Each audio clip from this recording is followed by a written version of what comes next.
We are live, people! It is Brian, the UK BitcoinMeister, back with a massively exciting show. I am so excited to be covering tonight's show with my special guest. It is the 18th of February 2021. It's like, crikey, that's the 6th of this year, nearly gone already. Don't wish your life away. I keep saying that.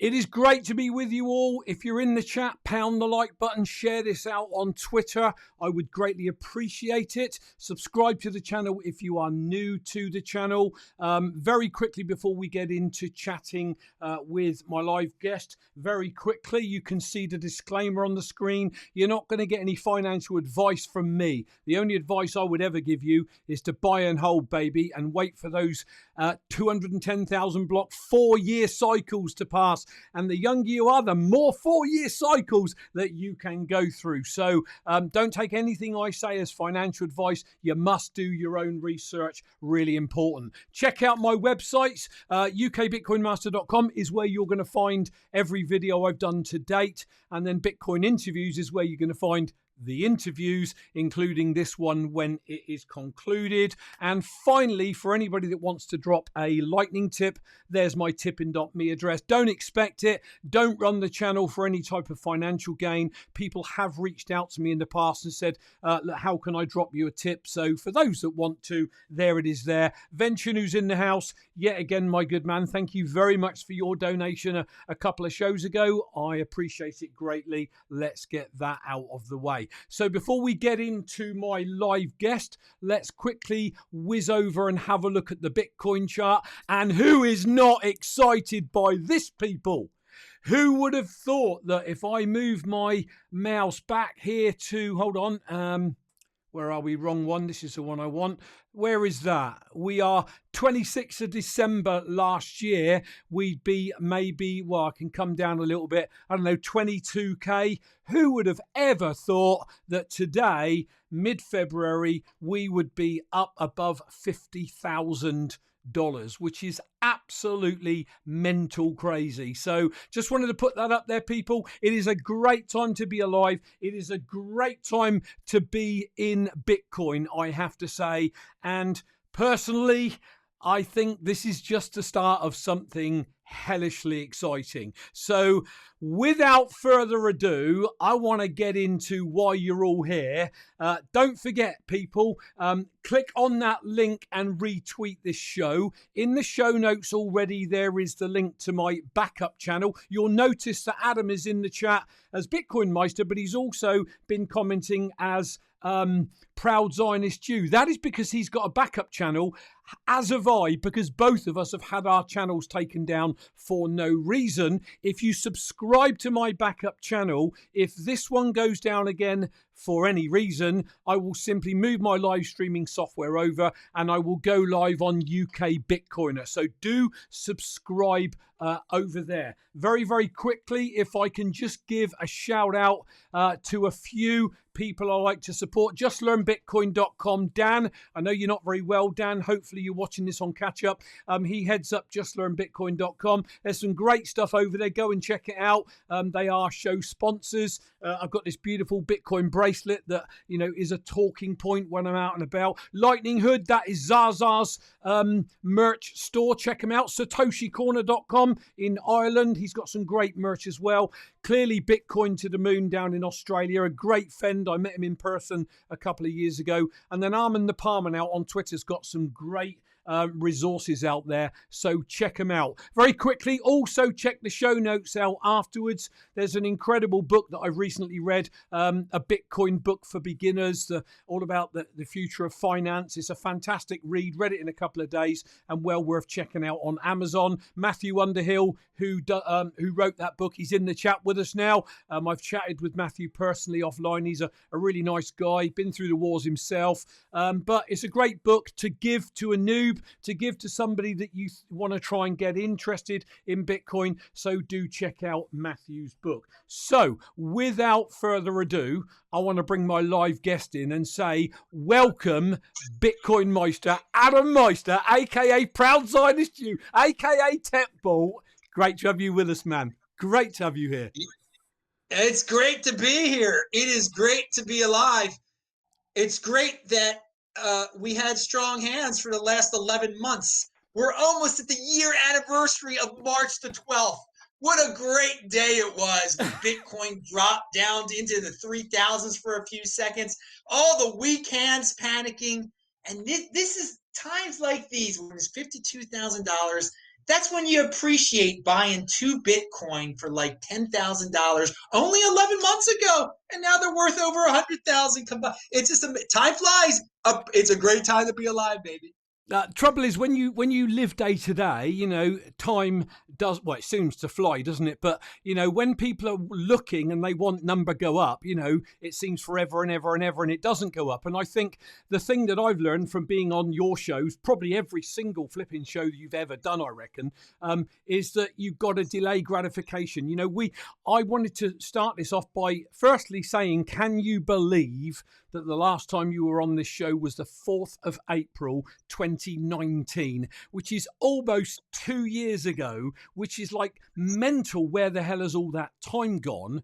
But secondly, your sayings, Bitcoin is the next Bitcoin, delayed gratification and all that, people hear them and I guess, do they absorb them? Because they're not just Adam Meister coming out with, sayings. When you look at them and analyze them within the Bitcoin context, they seriously mean something, do they not? Yeah, there's ways of life. It's a way of life. They're not sayings. I think a lot of people, it's a way to get them excited. And then I think some people don't think about it. But some people take it to the next level, really like dissect what strong hand means. Strong hand means when the whole freaking world is panicking on March the 12th, 2020, and they're famous people like Scott Adams saying, I'm selling my Bitcoin. You don't freak out. You have a strong hand. That's the moment you really understand what it means. But there were plenty of people who didn't understand what it meant. They needed to liquidate their assets in order to pay all sorts of debts that day. But I think some people understand. I think the regular viewers get it eventually. But they're enthusiastic sayings also. They're happy sayings. They get, Bitcoin is the next Bitcoin. People don't get that one either. I mean, I still get asked questions like, well, what coin is going to be the next hot coin? And I mean, maybe they just don't understand what altcoin flavor of the month means, or they just haven't heard me say it. I mean, that's another one of my sayings, altcoin flavor of the freaking month. There's always going to be a new one, people, that they're going to say is the next Bitcoin. But Bitcoin is the next Bitcoin. And your altcoin is the altcoin flavor of the month. Congratulations. Pick which one you want to be with. The one that's the one that's the next Bitcoin, which is Bitcoin, or just the hottest one lately that'll disappear. I mean, we can go over Dash was an altcoin flavor of the month once. Look at that now. Yeah. IOTA was the altcoin flavor of the month. Look at that. Bitcoin is the next Bitcoin. It's freaking $50,000 right now. Pound that like button. That you just want to sing that from the rooftops. Mark Maluddy's just said, I thought I was a genius buying silver at $17 in March 2020. Lesson learned, better late than never. So Mark, hey, welcome to the Bitcoin overlay. Go on, Adam. That he brings up a good point too, because from about March until I would say May, we had all these gold people screaming, you see, the time has come. The world is about to end. Oh, look at this disease that is spreading over. This is why gold, and look, gold is beating Bitcoin. And for a short time, like, gold looked like it was doing okay. But now gold is doing terrible. It's horrible. It's like its lowest, in terms of Bitcoin, Bitcoin's worth more in terms of gold than it ever was before. So Bitcoin is crushing gold right now. But and so silver, I don't even get into that stuff. They just tried to manipulate that. The Wall Street bet guys, that was a big flavor of the month thing too. Let's listen to these Wall Street bet kids and pile into these stocks that we know nothing about and use the internet to crowdsource these rebellions. Well, I mean, it worked once, but dudes, and people are thinking, oh, this is a new paradigm now. We're going to have these Reddit mobs. They're going to change the way things work. Don't bet on it, people. It was a flash in the pan. It was a trend. And those big guys remember, the stock market It's centralized. It's not Bitcoin. So there are some people in New York and London, wherever, they're smart dudes. They know how to take advantage. When something like that happens, that shocks them for a second, the Wall Street bet things, they recalibrate and then they'll crush you. They will crush you. So, there's still some people that are just stuck in these old mentalities. Oh, I want to be in the traditional asset of gold. I want to be in the traditional asset of stocks. Okay, but hey, don't say I didn't warn you. It's a different beast over there where people the game. I'm not going to say the game is rigged. I'm going to say this game in Bitcoin is not rigged. You can decide for yourself what the definition of rigged is once you're in gold and the stock market. Okay, here you really know what rigged is, and Bitcoin is not rigged. This game is not rigged. Fantastic. Very quickly, I normally shout out to some guests in the house. So I can see Mark Maluddy said, I'm finally going to catch the show from the beginning. Awesome. Welcome, Mark. What else have I got there? Alon Peled, hiya. Welcome to you, Alon. Did I butcher that? I'm not quite sure.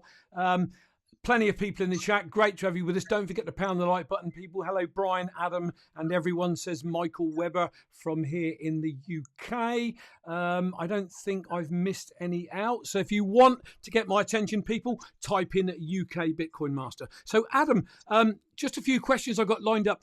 You've been in Bitcoin, I can't remember, I think it's 2013. Here we are, 2021, which is, crikey, let's call it 8 years ago. How has that landscape changed since you got in? I know I'm doing this for the benefit of our guests and anybody new catching this in the future. Before you answer that, when I got in 2017, it was the Bitcoin is a fraud, Jamie Dimon. You had Rat Poison Squared, Warren Buffett, and banks will never custody this or never allow it. How the things come full circle in the in almost 4 years that I've been involved. Tell our audience what it was like for you way back when, before I got in. Well, 2013, in November 2013, I got 2 Bitcoin. It cost me like a little over 1,200 combined.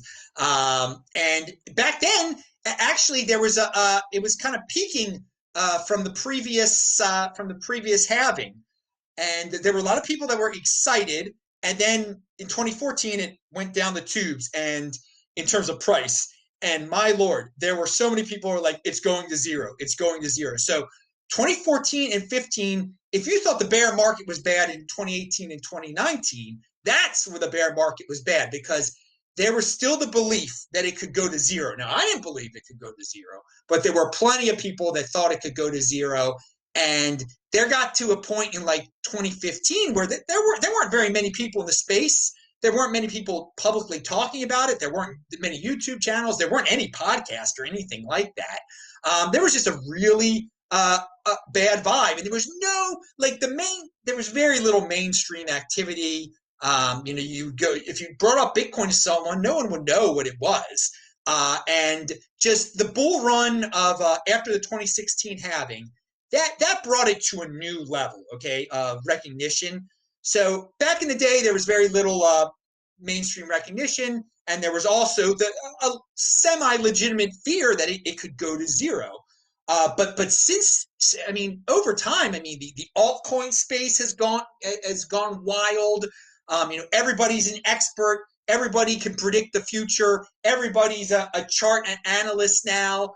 There were no charts or anything. There were no fancy sets and graphics back in 2013 and 14, to say the least.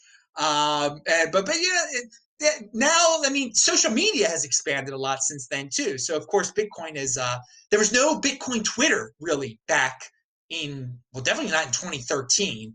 That probably didn't start until Bitcoin Twitter probably didn't get big until 2016 or so. So it's just it's so much more of a just a tremendous worldwide phenomenon now. And there's just everyone in the whole world has really heard of it. And of course, I think the biggest difference that we've noticed in the last year is the institutions. There were institutions wouldn't touch it back in the day, and now it's amazing.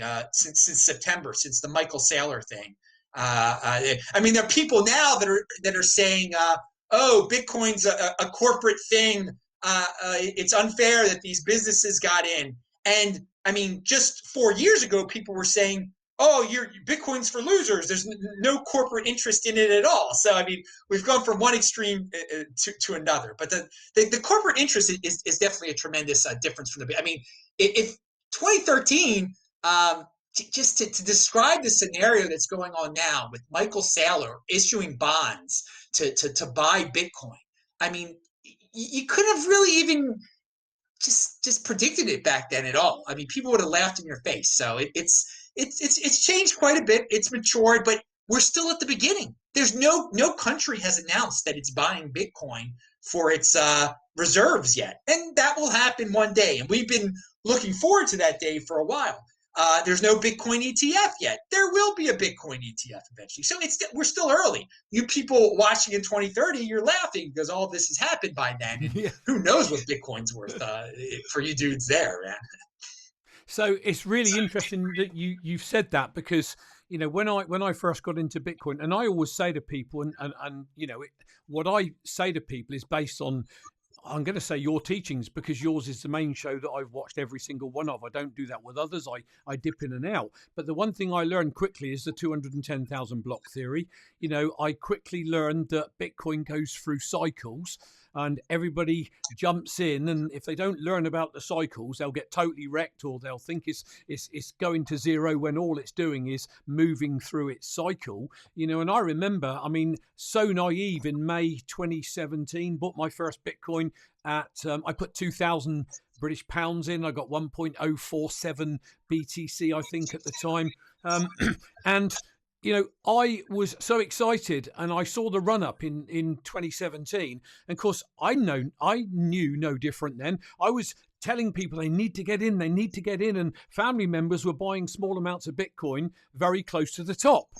Thankfully, it wasn't huge investments. It was small investments of Bitcoin, because I did not understand the run up, the halving, then the run up a bit later, and then the pullback, whatever the pullback was, the correction, then the bear market, because I hadn't lived through one. And it's interesting because I've got a few notes I made here that I wanted to mention. And it was interesting because I was on somebody else's, like a Zoom call about just before Christmas, I believe it was. And a lady said to me, she said, oh yeah, but UK BitcoinMeister, you're really, really bullish now, but what were you like in 2018 and 2019? Now, the great thing is, copying your stance just as you do, I said to her, well, that's dead easy.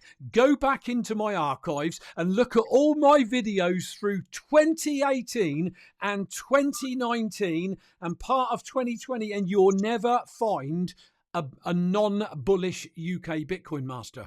And I think that's the name of the game. It is learning that in life, you got to take the rough with the smooth. You can't have up. You got to have some downs, and Bitcoin is this 4-year cycle. But that leads me on to asking you this. In 2017, it was retail people like us piling in. Today, and then you have those people that might have put it in, and put $1,000 in and made 10 grand and thought, I'm selling, I've made 9 grand profit. So they were in and they were out.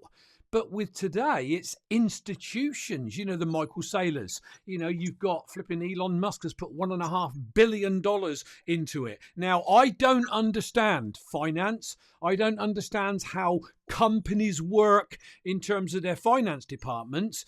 But here's what I'm gleaning from everything I'm watching and learning, and that is that when corporate companies put money, Bitcoin, onto their balance sheet, they are not in it to try and make a fast buck next year. They're in it for 10 years, 20, 50, 100 years. So is this going to be different, after this bull run? Because the institutions are not going to sell out, and the amount of volume they're buying compared to regular dudes like me, I mean, what are your thoughts around that in terms of how it looked different?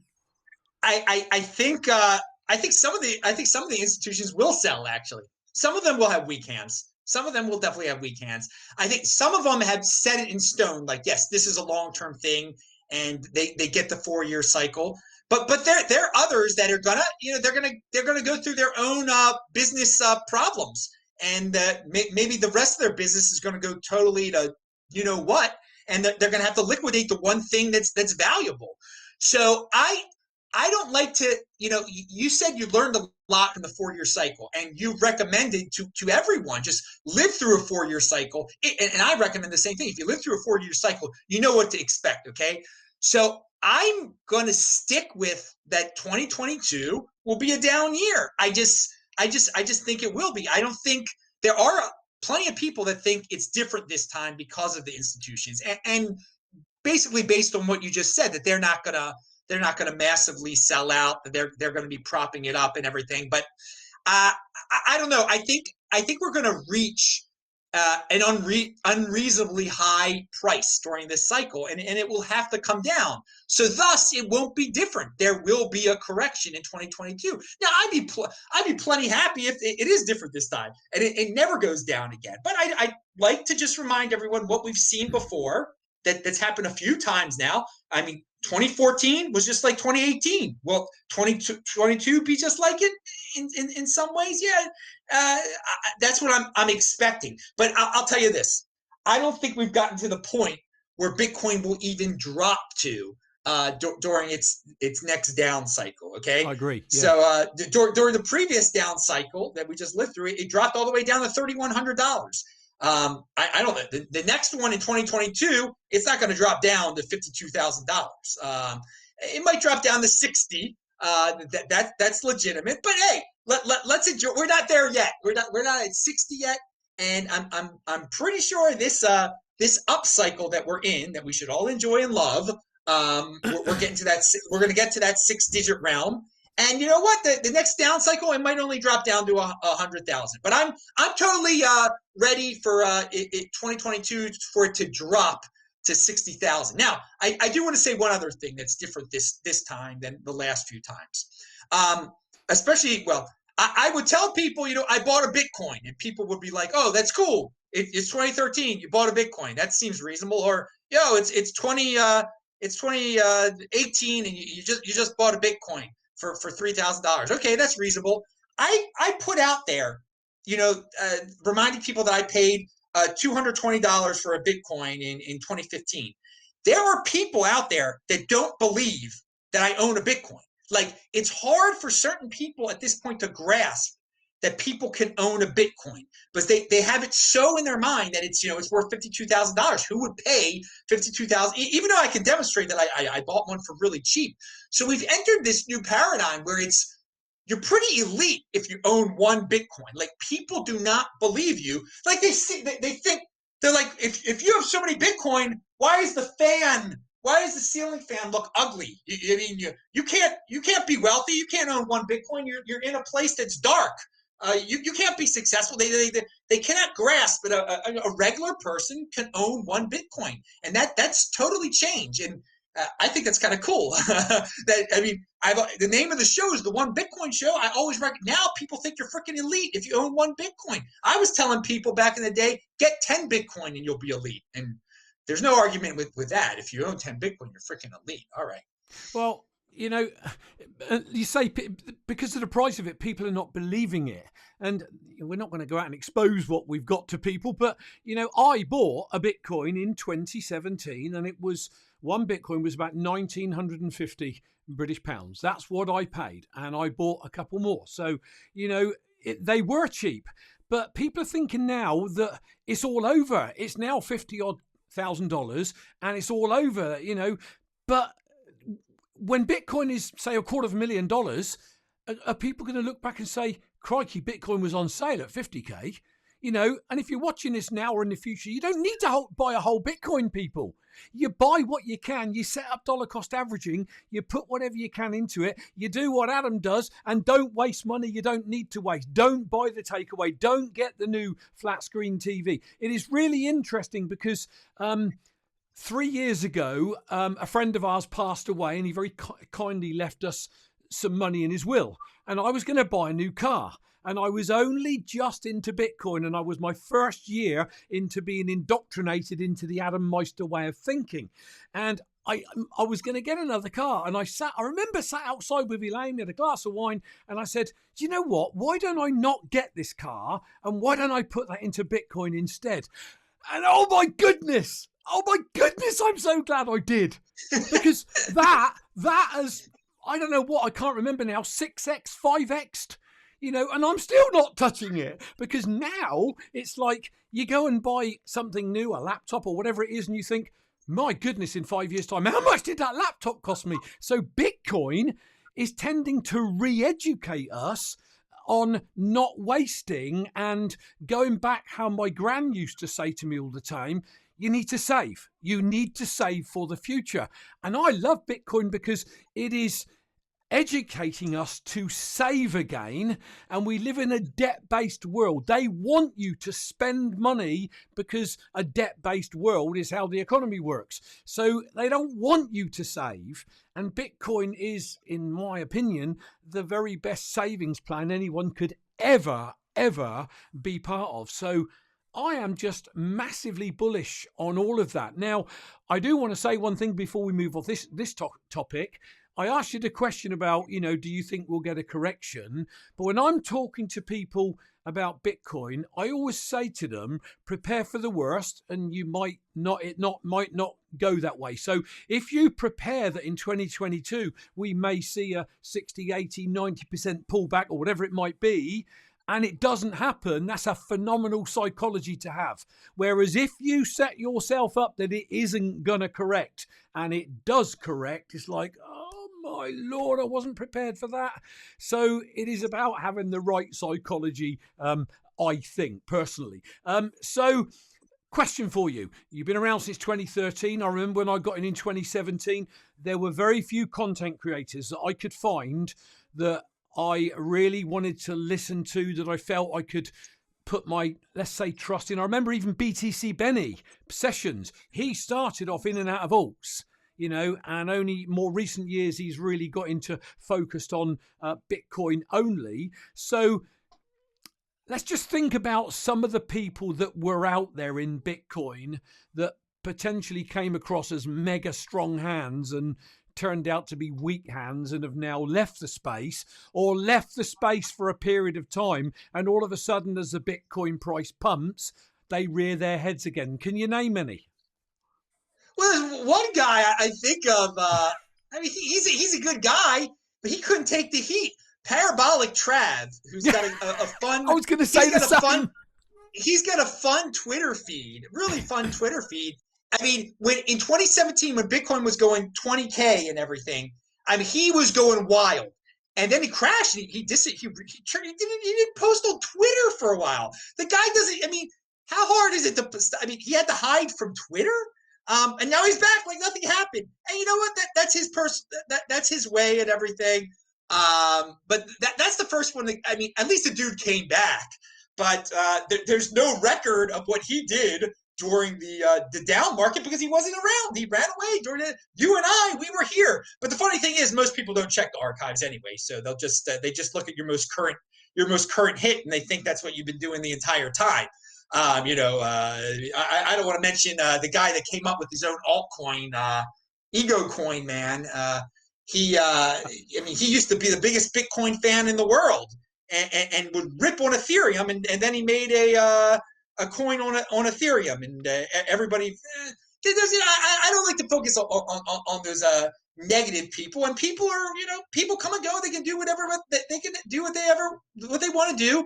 I respect the people who have had a strong hand and have never turned it off. I mean, Tone has been constant since then, and Thomas Hunt. You might not agree with his politics, but he's been plugging away since the very beginning. And I got to say another thing about Parabolic Trav. He hasn't been around. He wasn't around since the very beginning. He wasn't around in 2014 or 15. No. He's one of those guys that came out. I mean, people think that's an old timer. I mean, he came around when Bitcoin started going parabolic, basically in 2017, and he had a good name. He's a smart guy, and he got, and no offense to the dude.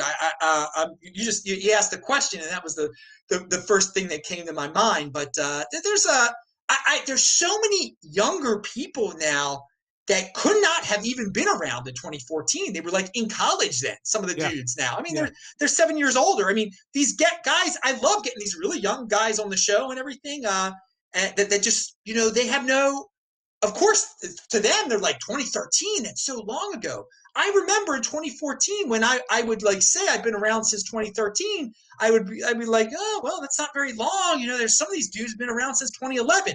I mean, now we're in the, who's been around since 2011? Like nobody now. But back then there were, I thought there were plenty of people. And it just, by 2017, it became obvious to me, like, wait a second, I'm an OG. Like 2013 is pretty darn impressive.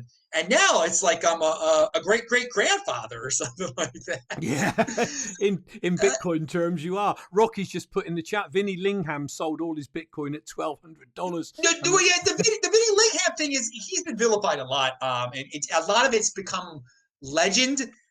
What he did and what he didn't do. We have to remember one very important thing about Vinnie Lingham is that he was successful in technology businesses like long before Bitcoin. He has a lot of money, and he was promoting Bitcoin even when it was down in 20. I mean, I was at a conference in South Africa. He went all the way to frickin' South Africa to talk about Bitcoin in 2015. Now, what he eventually did is he started a new technology company. He thought it needed an ICO, and he made his own coin, and people disagree with that. And he also was quite worried about Bcash. He was really worried about the scaling debate in 2017. And on my show on March the 17th, 2017 was the greatest This Week in Bitcoin of all time. He was in the chat and he joined us in the middle of the show and he scared a lot of people. Now, did he sell all of his Bitcoin? No, that was never documented. That's never been clearly documented. He went back and forth. He sold some. He probably sold a whole bunch. But he has so much money that, you know, he was saying it was going to crash down to 200 and it never crashed down to 200. He's got plenty of Bitcoin. He's got plenty of Bitcoin, and he might have sold and it went up to 1,300. And then so what? He probably bought it all back at 1,500. I mean, that's pretty darn great starting point there. So there's a lot of people that like to rip on. I mean, is he perfect? No, he's not perfect. But I got to say, he is a smart guy. He's still a good guy to follow on Twitter and everything. And some of just, it's funny when someone makes a mistake, it becomes such a legend that it becomes it just develops into a whole new story that has a lot of false aspects to it. Yeah. I mean, there's a lot of people like that rip on Andy Hoffman for the same thing. Like, Andy Hoffman has no Bitcoin. He's no, he has Bitcoin. He has Bitcoin. I mean, there are people that just draw these conclusions based on their like anger and disgust at one tweet somebody made once. And hey, that's the way it is. I just recommend to everyone, you know, before you just make these tremendous conclusions about people and, you know, want to cancel them and send them to the Bitcoin Inquisition, then you there's nuance to it. There's nuance to some of the people that have dropped out and come back in and supposedly sold all their Bitcoin. And they are you know, they're guys like, you know, people keep asking me, where's Trace Mayer? Where's Trace Mayer? Why did he do this? Why did he do that? Well, you know what? If you miss Trace Mayer so much, he was on so many videos in the past giving so much awesome advice. Yeah. It's still awesome advice. Read it. I mean, watch it, read it, look at it. It's still there. He might not show up again. He might be a billionaire living in the desert somewhere. Who knows what he's doing? He might be helping someone in Wyoming for all we know. But but you don't need to hear from him. He's got great. He contributes so much to the space. So yeah, people come and go, and that's it. We've got so many more people now, and it's just so much more professional. Also, I haven't become professional though. I still do it from a freaking, you know, a fan, and I'm wearing my T-shirt and everything. And people don't believe I own a Bitcoin, and I think that's a good way to do it. That's my unique beast take on things. If people don't believe I own it. If people don't believe I own a Bitcoin, it's very good.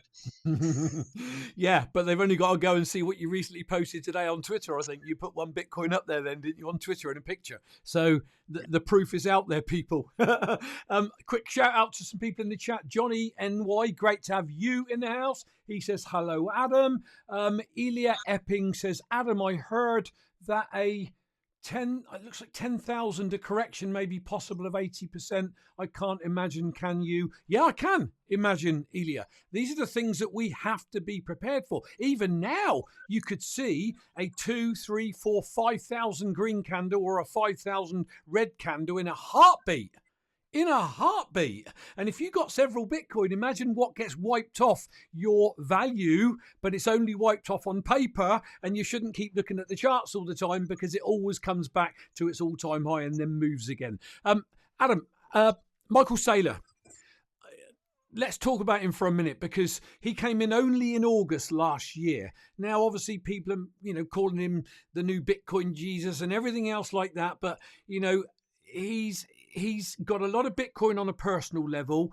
Do you think he's really helped the space? I mean, I feel that the March the 12th scenario last year fudded a load of people out. It was going down, obviously, with the stock market, but how quickly did it rebound? And here we are just 11 months later, and look where we are.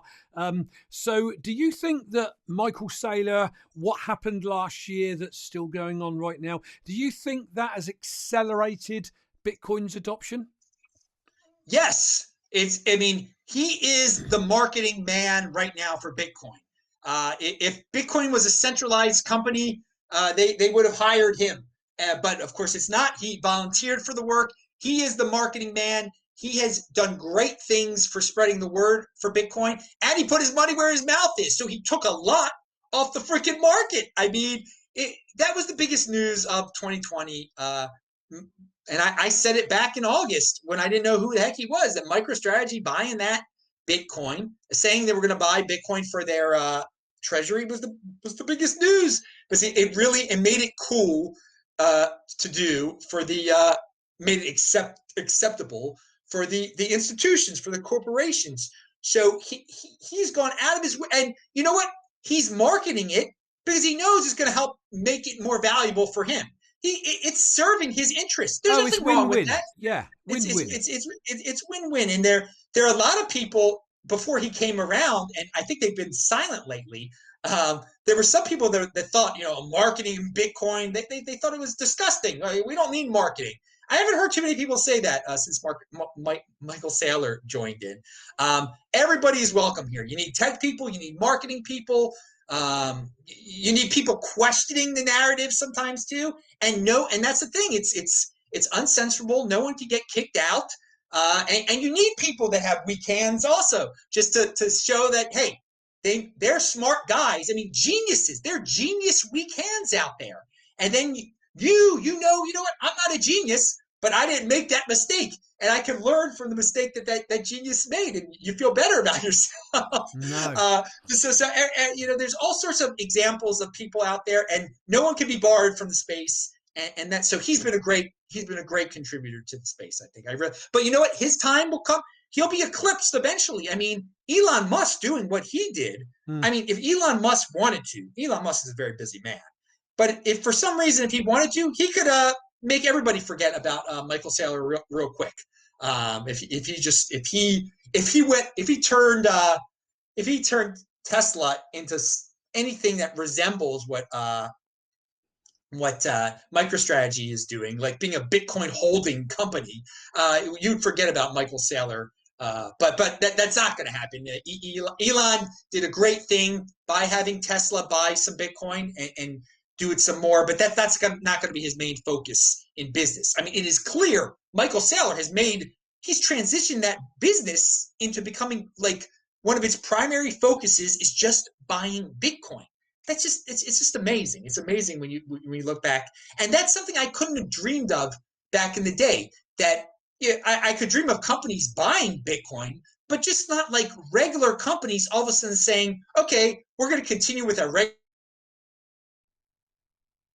buying Bitcoin. It's like unfathomable back in the day, but I'm glad to be alive to see it, and it's really helping me out a lot. I'll tell you that, because I'm a holder. Certainly better than holding property or real estate for sure. Yeah, but definitely, I can tell you the real estate nightmares. And for those in the United States, in those bastions of wokeness, you're going to love your property tax increases and stuff with your ever decreasing value in the property itself. Well, the property value is probably going up because of inflation. But hey, we won't get into that. With Bitcoin, you don't have to worry about property taxes with your Bitcoin. I think the great thing about Bitcoin is it doesn't matter where you come from. many of us, well, us particularly, we've been able to front run some of the big institutions by catching that vision of where Bitcoin can go way before they did, which is an incredible thing. But there are still people that can come in now and ride the back of the institutions coming in to, improve their family for generations to come if they do it correct. And I was chatting to somebody the other day and I was saying, look, yes, the price might be, in the low 50Ks, but simply dollar cost averaging in, if you're 30 or 40 or 25 or whatever, and doing that for maybe 3, 4, 5 halvings, there we are back to that delayed gratification again. When you want to go and get the new car or the new big screen TV, just buying and holding and letting Bitcoin do what it's obviously clearly going to do as the fastest horse in the race, close quotes. Anyone, even now, even in 2 or 3 years from now, even if the price is up a couple 100,000, you could still, if you divide 7, nearly 8 billion people into 21 million coins, you start to get a per capita of how much each person could have in Bitcoin. And it's daft. I might be wrong, but I thought it was something like $11 or something ridiculous. So, anyone that, could get in and start to accumulate towards 1 Bitcoin, they could be in such an incredible place down the road, and you don't need any skill set. You just need to learn a few principles. And I'll say it to my audience again. And Adam said it and he drummed it into me and anyone watching and listening. And that is, if you can buy some Bitcoin, if you can move that Bitcoin, if you can understand how a basic Trezor hardware wallet or something of that nature works, and you can move it to your Trezor and then not put any of your private information onto a computer, you are ahead of 99% of people on the face of this earth that don't have a clue. Would you agree with that one still? Oh, yeah. The skills that you just mentioned are the skills of this golden age of the 2020s, baby. Pound that like button. Just knowing how to send a Bitcoin is a skill that so many people do not have. I mean, the people that are buying it at PayPal, they have no idea how to send the Bitcoin. The people who are buying it at Robinhood, they have no idea that they can't even get their Bitcoin off of Robinhood. People are complaining about that. I mean, dudes, that's what you signed up for, but they don't even know what the heck they signed up for. Yes, and to even know what the halving is. I mean, people are just. I can't even believe in America that we have people that are buying Bitcoin that want to sell it after 3 months. I mean, dudes, like short-term capital gains taxes, they don't even know what that is. Yep. But get beyond. I mean, it's an impulsive world. People, it's a spend world. You were saying at the beginning. I mean, everyone encourages hyper freaking consumerism, not just consumerism, just hyper consumerism, spending money you do not have. Yep. So I guess it's really, it is. You said, you don't need to have skills to be a Bitcoin. No, it is a skill to not be impulsive this day. It really is. It's a skill to you can learn. It is a skill you can learn. Delaying gratification is a skill. It should be taught in school. It really should be taught in school. But they don't. I don't know what they teach in school these days. It's disgraceful. To pass tests. To pass tests. Exactly. Johnny NY, he is consistent on your show. 20 Bitcoin makes you a millionaire today, people. Awesome. He also said to Adam, you say it might drop down to 60K. That means BTC is going to be about 200K. Well, that's what a lot of the predictions are out there. I always say keep your feet firmly on the ground. My mate Gary that gave me the call initially, he messaged me the other day and he called me, I'm sorry, and was saying, oh, crikey, you are a particular person. I better not say it in terms of how much Bitcoin you hold. So he said, oh, that's fantastic. And I said, Gary, I'm not worried about where it is. My feet are on the ground. I'm calm. I'm just doing what I'm doing. His lovely t-shirt. Run BTC, people. Run BTC. And I said, I'm really, really calm about it all. And I will be calm when Bitcoin's at $250,000 a coin. God willing, I'm on this earth long enough to see that. Hopefully I will. I'll still be calm. I'll be excited. But I think you've got to keep your feet on the ground because it's still, in terms of money, how many thousands of years has money been around? Bitcoin's 12 years old, for goodness sake. So you still got to, if you're going to get into Bitcoin, you still have to take on board, you might lose your money. Yeah, and I want to say another thing about the weak hands that should be prepared to, for it to go down in value. Some people say that it's harder to hold on to your Bitcoin during a time like this when it's going up, $10,000 in 2 weeks. And if you think about it, there are people back in the day that, when it went from the 3-digit realm to $3,000, they were like, dude, I am out of this. I am taking my profits now. I am so excited. I've been in this game for so long now, and they look back on it now. They got overexcited because of the price going up. That's a weak hand move there. Don't think that if next week, if it goes to $70,000, that you should sell. Don't think that. You've got to stick to your 4-year plan. Stick to your freaking system. Develop a system. Don't deviate, because if you deviate from the system, you're going to get wrecked in some way or another. Sure, you might end up with a lot of dollars, but you're going to end up with some regret that, I sold all of it for $3,000. Now it's $10,000 or whatever. We could point to examples in the past. I mean, this really happened to people. It's very unfortunate. So just get used to the cycles, get used to the up and downs, and develop as I've said to people, I'm not selling any of this until the 2024 halving. I mean, I put my foot down. I've set my life up where I don't have to do something like that. And previously I had said 2020 halving, and everybody thought like, that means when the 2020 halving comes, Adam's going to sell all his Bitcoin. No, that's not what it meant at all. It meant I was putting a limit on myself. Like I was making my hand so strong that no matter what happened before the 2020 halving, I wouldn't sell anything. And once the 2020 halving happened, then I would consider, I would be willing to sell some depending on what my economic situation was. Not all, some, but I sold none. I've never sold Bitcoin for fiat. Never. And man, is it looking great, that decision right now. Whoa, my Lord. I mean, I bought plenty of Bitcoin there were people when I was buying it in 2016. That's when I went wild, and 500, 600, 700. And there were some people, it was zooming up to 700, and people were making fun of people that bought it at 700 was they dropped back down to 500. And that's just such a joke now. What's the difference between 500 and 700 now? There's no difference. There's no difference if you bought it. If it was 200 or 700 or 1,000 now, there's no difference at all. It's just time, isn't it? I mean, what people fail to do, and, I have to admit, I left school at 15. I hated school. So I didn't get any qualifications, and I never wanted to read anything. But as soon as I got into Bitcoin, I started to read and learn and understand the history of money, which I didn't do in school. And it's quite fascinating how, a redistribution of wealth doesn't happen over a decade. It can happen over tens of decades, hundreds of years, but it happens. And the reason for saying that is because I passionately believe that we are right in the middle, or at the very start, of one of the greatest wealth transfers the world has ever seen in living human history, any time gone before.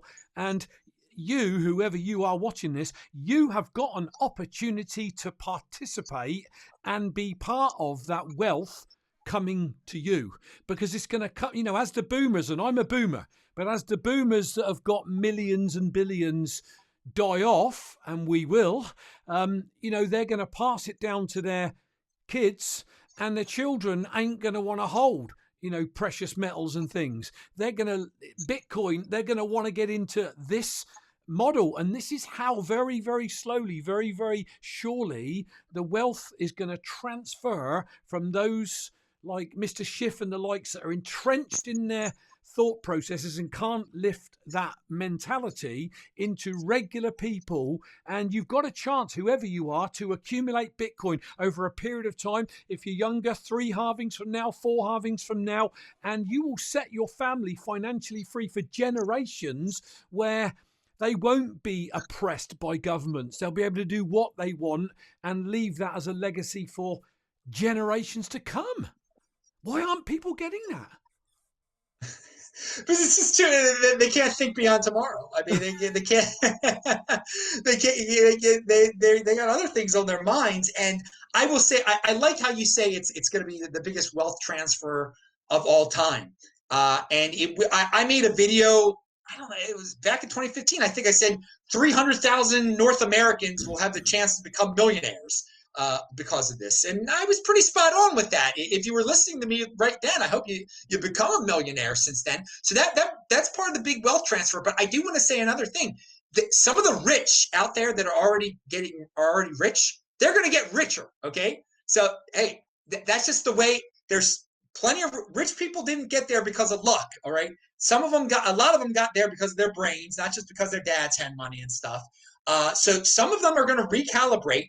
And they're going to get, so this wealth transfer, they're going to get some of it too. So a lot of people like to just depict it as like, this will be the common man getting all the rich man's money. No, there's going to be a wealth transfer, but it's going to be from the people that are stuck in their ways to the people who are in motion and willing to accept that we're in a new digital golden age here. So some of them, I mean, Elon Musk is going to get a lot richer, and he's already like the first or second richest man in the world. Yeah. So when we talk about wealth transfer, it goes a little deeper than just like Robin Hood type of stuff. And there's nothing wrong with that. There's nothing wrong with rich people getting richer if they do the right thing. I have no problem with that at all. Yeah, and the other thing, of course, people start saying, and they've said it, oh, crikey, you're lucky, aren't you? But the luck is the holding for 2 years when everyone's dumping on you because Bitcoin's going to zero. It's at its 400th obituary, and you just hold and you got your firm, strong hand.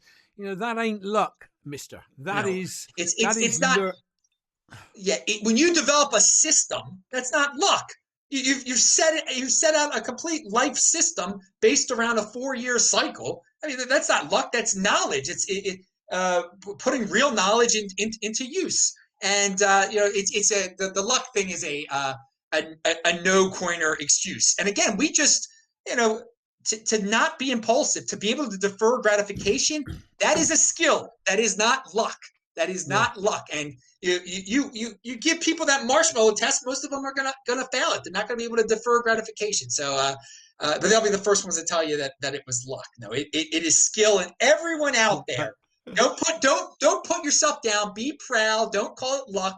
You guys had skills to hold on for so long, because you can see when I post these videos and the screenshots of me holding a Bitcoin that was worth $220 for 6 years, people are like, how could you do it? I mean, and you see that it is really difficult for some people. It's not luck. It's just it is something.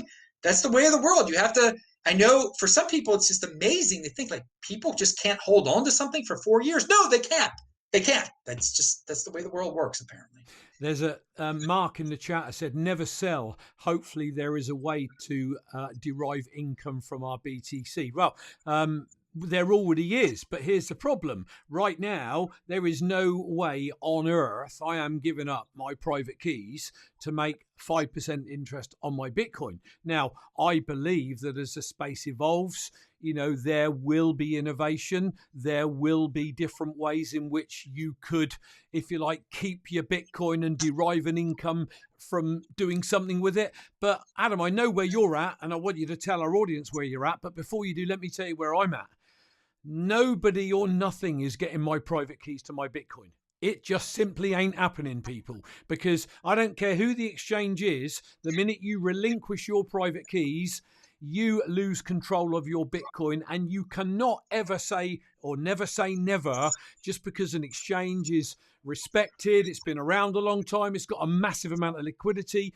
Don't think some super hacker can't come in and nick something or hack that exchange. So Adam, let's talk briefly DeFi and percentage returns on loaning your Bitcoin out. What is your view on all of that?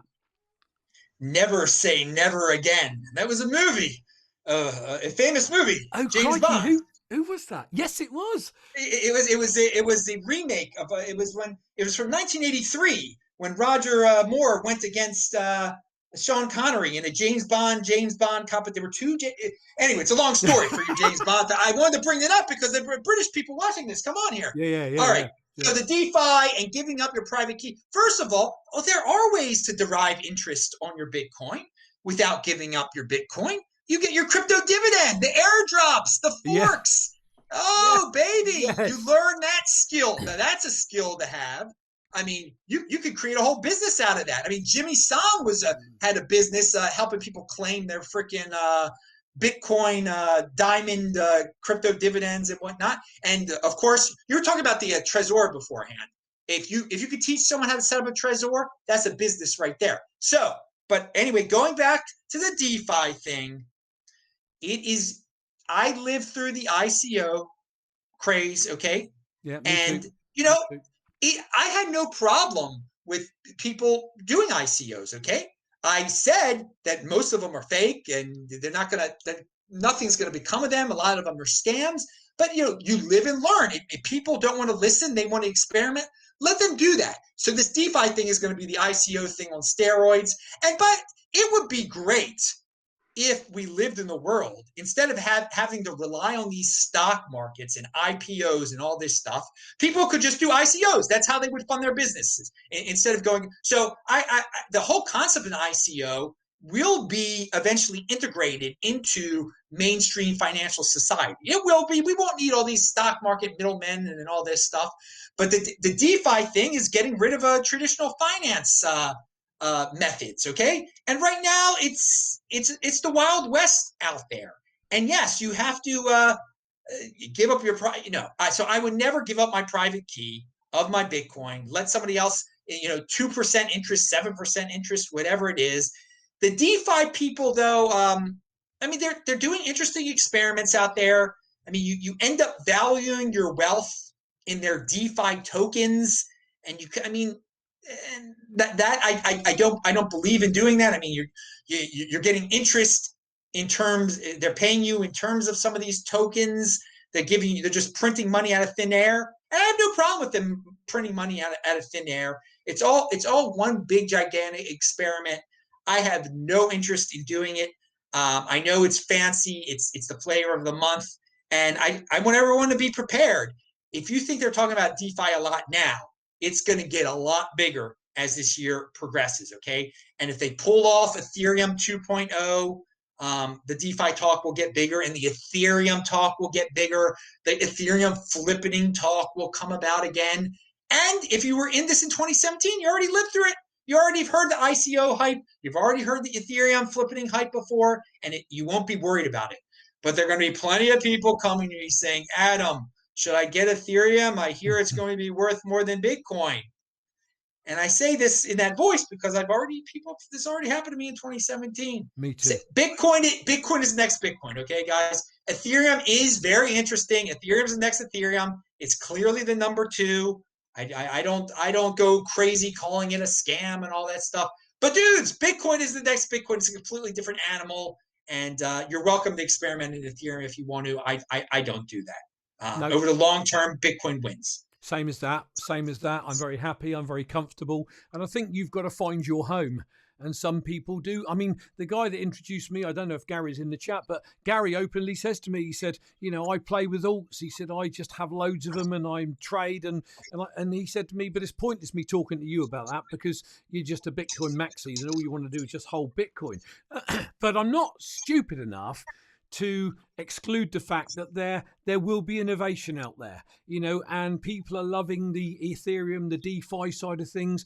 It's just on a personal level, it's not for me. I want the simplicity of stacking my Bitcoin, holding my keys and waiting. I just want that simplicity. Go on. And that's a really important point. It is the simplicity of it. The other stuff gets real complex. And you're going to lose, some people out there are going to have no idea what they're doing with MetaMask and all that stuff out there. And they're going to lose their value. They're going to turn their Bitcoin into Ethereum, and then they're going to lose their Ethereum, which is losing your Bitcoin totally. It's not the most easy interface right now, okay? And I've seen the interface of some of this pseudo DeFi stuff because of the crypto dividend process. We got the ego coin crypto dividend. And the only way you could really mess around with that was with MetaMask and everything. And it's based on Ethereum. So that's what I experimented on that with something that I got for free. Now, you never buy something that you got for free. Okay. You never buy those crypto dividend tokens that are on Ethereum that you get. Now, I mean, you could play around with them and learn how to turn them into Ethereum that you turn into Bitcoin. That's a good way of learning how to use MetaMask and what's the decentralized exchange, Uniswap, Uniswap, whatever it's called. I mean, that's how you got rid of your hex. No, I said it there. Your ego coin that was a way to get rid of it. Anyway, there's a lot of in it, and hey, I have complimented Uniswap a lot. I mean, it is a really, to have a decentralized exchange like that is freaking cool. So that could help Bitcoin people one day. If Bitcoin is on a truly decentralized exchange like that. Right now on Uniswap, it's like it's the fake Bitcoin. What's it called? The rat Bitcoin, which is an IOU for Bitcoin. But anyway, they're doing interesting things over there, and it is Uniswap is a really cool thing. And it's totally based around Ethereum. So Ethereum's a pretty cool thing if you look at it that way, I guess. So keep on innovating, people. That's not I'm not a programmer, and I don't know Ethereum languages or whatever the heck you need to know to program on there. I'm just an observer over there that's just hanging on to my Bitcoin, dudes. No, I'm the same, and I'll be honest. I'll put it out there, people. I've got a twice weekly show, but I just don't understand it all. I don't, it hurts my head. I'm the wrong age to try and start learning all the DeFi stuff and messing around with it all. It just freaks me out. On a personal level, all I want to do is just buy and hold my Bitcoin and just enjoy my life. And even the sentence itself is very calming. Just buy your Bitcoin, store it on your Trezor, and enjoy life. Life is short. Life is very short.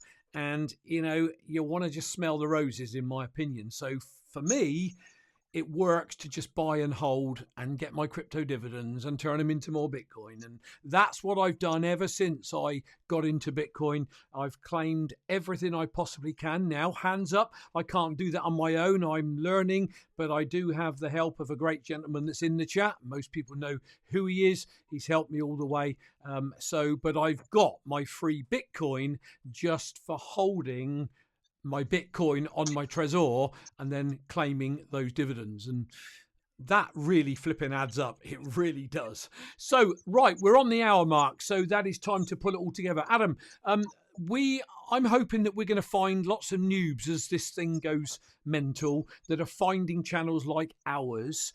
Give some advice to people that are new into the show if they're watching right now, and people that might find this in the future around Bitcoin. Gives them some top advice. Learn about the halving. Create a system for yourself. Try to hold on for 4 years. Don't be scared when it drops. Be prepared. People kept asking that question. Is it going to drop $10,000? Yes, it will. There's some advice. It will drop $10,000. So be prepared for that. And just, that's a normal thing. It is a roller coaster. But also learn your Bitcoin history in terms of what the price has done and what people have said at certain price points. How, oh, this is the end. This is the highest it will ever become.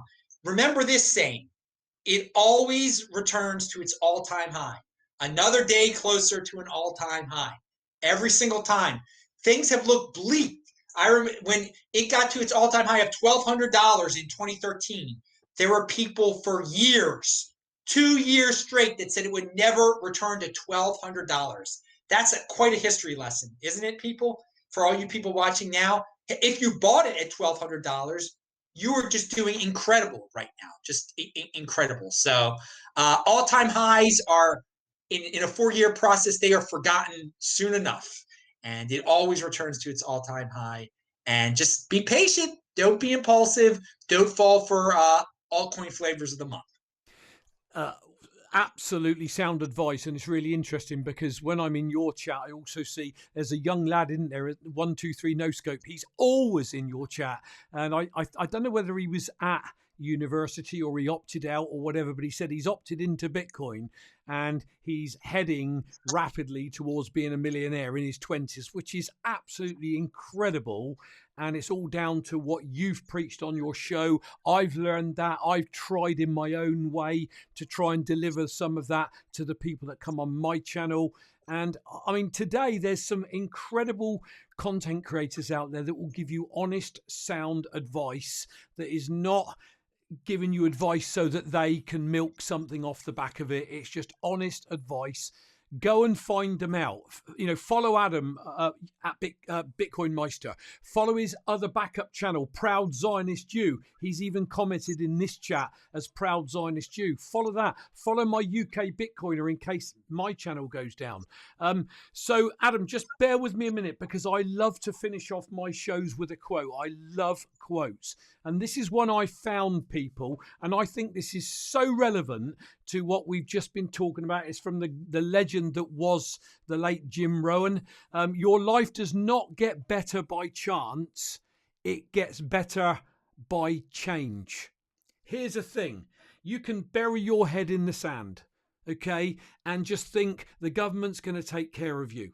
And the government is not going to take care of you. This is about taking personal responsibility for your family's financial future. And I would encourage you, don't let your life get better by chance, hoping the government are going to bail you out, because whatever they give you in terms of a stimulus check, they want to own your ID and they can cancel you out in a flipping heartbeat. If you go that route, buy Bitcoin, buy whatever you can, whenever you can, no financial advice, just how I feel, and just take care of your family's financial future by being around this thing long enough to accumulate enough so that you end up joining us in that incredible new world that is really, really coming. Adam, I've got all your links to find you that will be updated in the show notes shortly. I've put obviously TechBolt on Twitter there. I've got your sportsmeister.com. I've got your what's the other one? It's just gone blank. The one that links to your YouTube. DisruptMeister.com. They'll all be added afterwards. People, if you are not following Adam, please. 4 years, and I'm going to say this before we end, I followed his show for 4 years religiously, and Adam's taught me what I know. Now, what I've done over 3 and a bit years, I believe, is I've just ran my own show. And if you want to learn and you're brand new, just go back to my first show, which was awful, and just watch those 8-minute videos, those 12-minute videos. And I talk about what is a wallet and a Trezor and learn these things. And you could do in a couple of months of religious watching a show, clicking the like button, watching a show one after the other, and you could learn about Bitcoin really, really quickly, whereas it took me ages because Adam was the only real commentator out there that I put any trust in that was talking from the heart and talking honestly. So follow his channel, people. Share this out on Twitter. At the end, my social media links will come up. Follow me on BitChute. My videos go up on BitChute. Adam's videos always go up on BitChute. Mine are on library.tv. Adam's, do yours go up on library as well? Yep, BitcoinMeister over there. Yeah, BitcoinMeister library.tv. I've got a separate Facebook page that is nothing to do with the family one that I've come off of now at UK BitcoinMeister. It's purely Bitcoin content over there. Adam's over there too. So follow us, people. If you're new to all of this, we will do our utmost to help you build your strong Bitcoin hand. So this is how I like to end my show. Strong Bitcoin hand, people. That is the name of the game. Buy, hold, on a Trezor, and then flipping well enjoy your life. People, I'm sorry I've ignored the chat tonight. There's a lot going on here. I can see people have been commenting. I hope you've enjoyed the show. Go and follow Adam. Follow me. I will be back on Monday at my regular 6 p.m. London time. Adam, thanks a million for being in the chat with me. I've had a blast. I hope the audience have got something from it. I'm going to end the show there, peeps. I will catch you all on Monday. Have a great morning, afternoon, evening, wherever you are. And I'll catch you all on Monday. Cheers, Adam. Thanks. In motion.